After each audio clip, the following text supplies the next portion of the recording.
Hello, hello, hello, and welcome to my YouTube channel. My name is Jameelah, and I am a master manifester, and I'm sure you are too because you're watching content like this. The name of this channel is Holistic Manifesting because I believe in a whole body and whole mind and whole being experience when it comes to manifesting these amazing lives that we are choosing to live. What I'm discussing in this video is 5 things that women in their 40s have to learn to stop doing. And rarely do I gender things on this channel because I believe there's a human experience that we're having.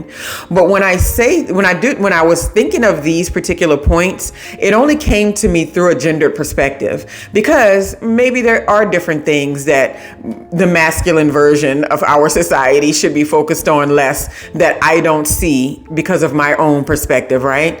So rarely do I get into this mode, but these are things that I know women around me deal with and women that I have observed and witnessed of all ages, especially after 40 years old. And so I'm sharing it from that perspective, right? So 5 things that I believe, and there may be a part 2 to this video because I thought of some more things after I created this, that I think that women in your 40s, you no longer have the time or the energy to put towards, because for most of us, we are at the halfway mark in our life or somewhere near the halfway mark in our lives, somewhere in our 40s. And we don't have time to keep on playing a lot of games that's not going to get us to where we need to be and enjoy the rest of our lives, right?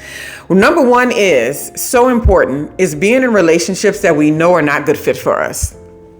If I can't say it a million times, so many women get in the space to where, especially in their 40s, to where they think this is my last chance. I won't have an opportunity again. And, this is the best a man that's ever showed up in my space. So I need to go ahead and make all these compromises because, well, I just want this connection. I want this relationship. But what happens over time after the honeymoon period wears off and you're with a person who's a poor fit for you? All of the rose-colored glasses, they immediately get clear, right? They're no longer rose-colored. And we can clearly see that something is not the lifestyle that we want to live. It's not the direction that we want to take our lives. And then we're kind of stuck in this space for a moment where we've built a life with somebody. And now either we have to rip it apart, which makes a very negative situation, or we have to sit with it, which is going to make a negative situation for us more too. It's not going to be happy for anyone.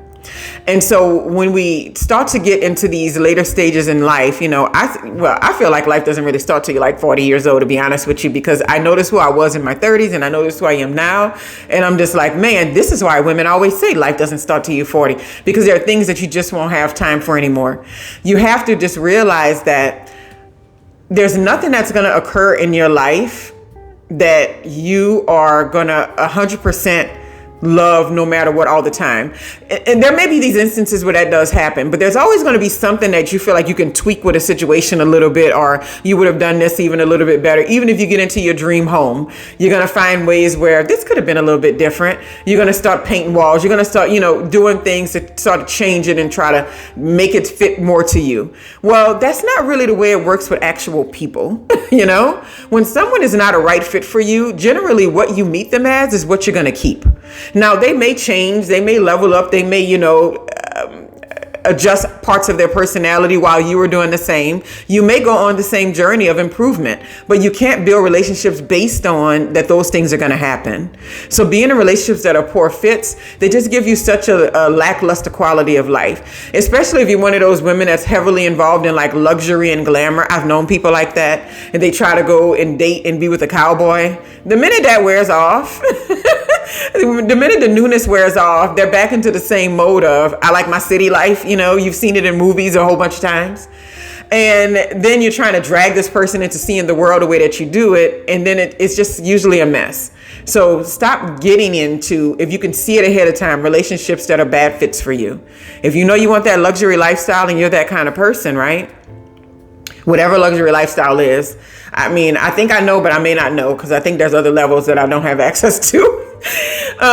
Then you don't want to get with somebody who's more blue collar, because what's going to happen is you're going to be providing your own luxury, and y'all are going to be living in 2 different means. You're going to be living outside of his means, and either it's going to create some level of conflict or some level of jealousy or some level of just not being on the same page. It's going to create that discord in your space, because you're going to be living a high fancy luxury vacation late in life, and either you're providing it for them and they're going to feel funny about that. It's just a bad fit. So either you got to get away from caring about luxury and live within that person's means, but you can't have a mindset of that I'm going to drag people along with me, because it's no fun.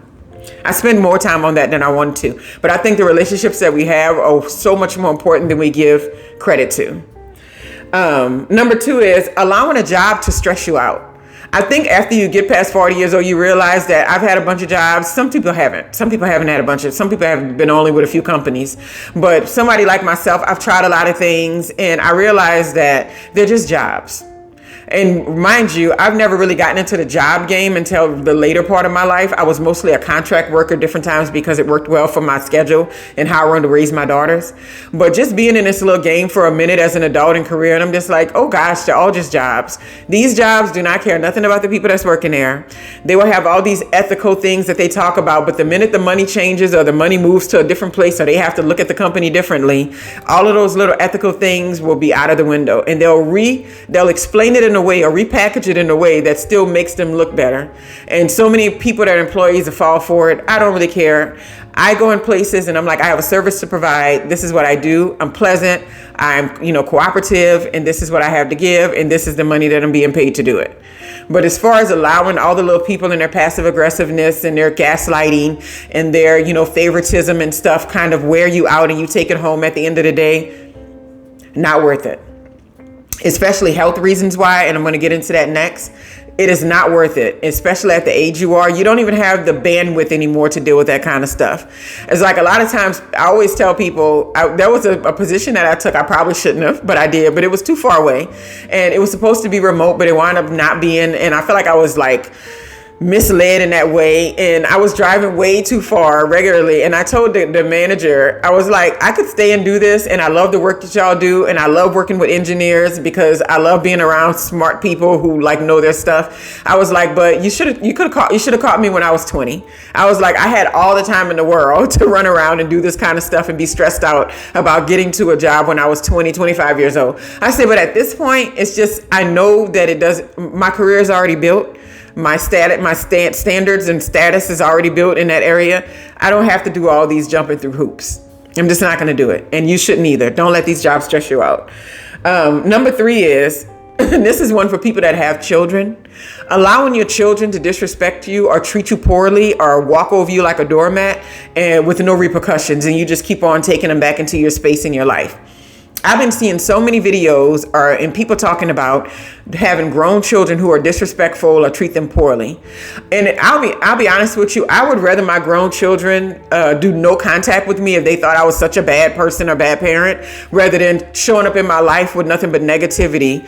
And so there's a couple of things that need to be done. Either you did something or you created an environment that was negative to their mental and emotional upbringing at some point that you need to kind of reconcile with, and you need to probably have a conversation about, you need to go to therapy about, to sort of repair the relationship.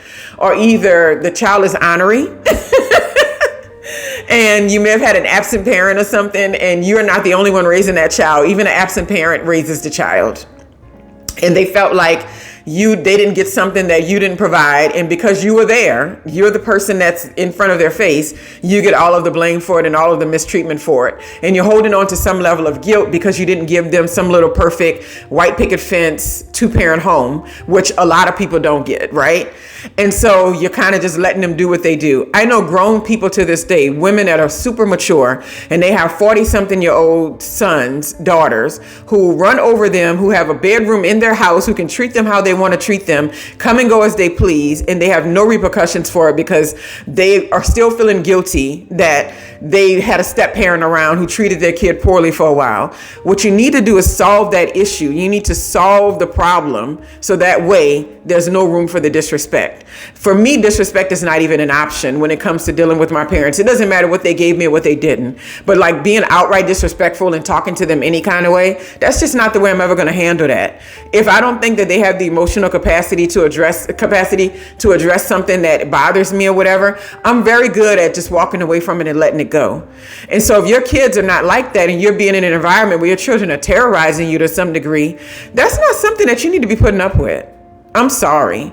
You know, we raise children and we bring them up in this world the best way that we can. If there's something that needs to be resolved, then that needs to be the focus. It's like, tell that child, we need to resolve this. There need to be some forgiveness given, some apologies need to go out, whatever you need to do to say your piece and leave it where it's at. But as far as just accepting poor treatment from your children on a regular basis, I don't think this of any age, women, but definitely by the time you hit 40 something years old, that should not be something that you're writing in your journal about every day. That should be something that you are on the resolution side of. Number 4 is keeping toxic friends so that you won't be friendless. So many women complain about not having any friends. I don't have any friends. I see it all over the YouTube constantly.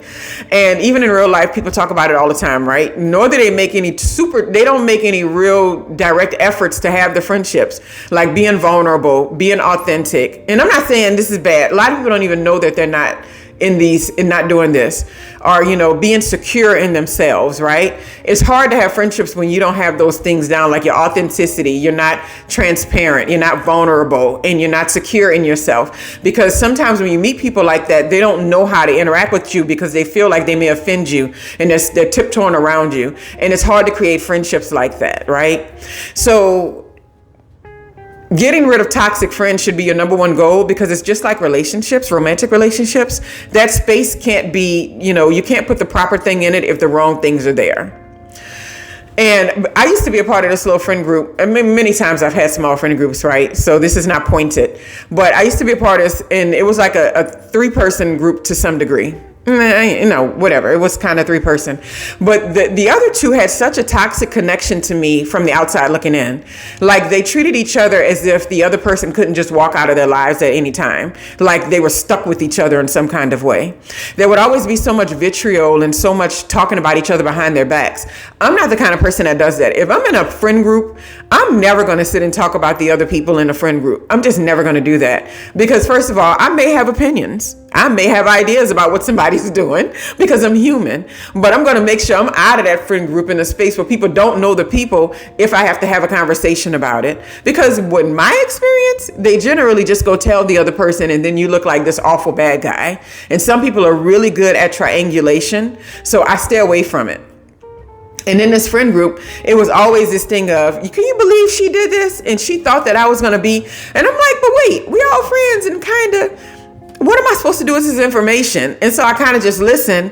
But when you don't play that game and you don't get involved in it, they eventually kind of start to see you as a problem, more so than the toxic connection that they have with each other.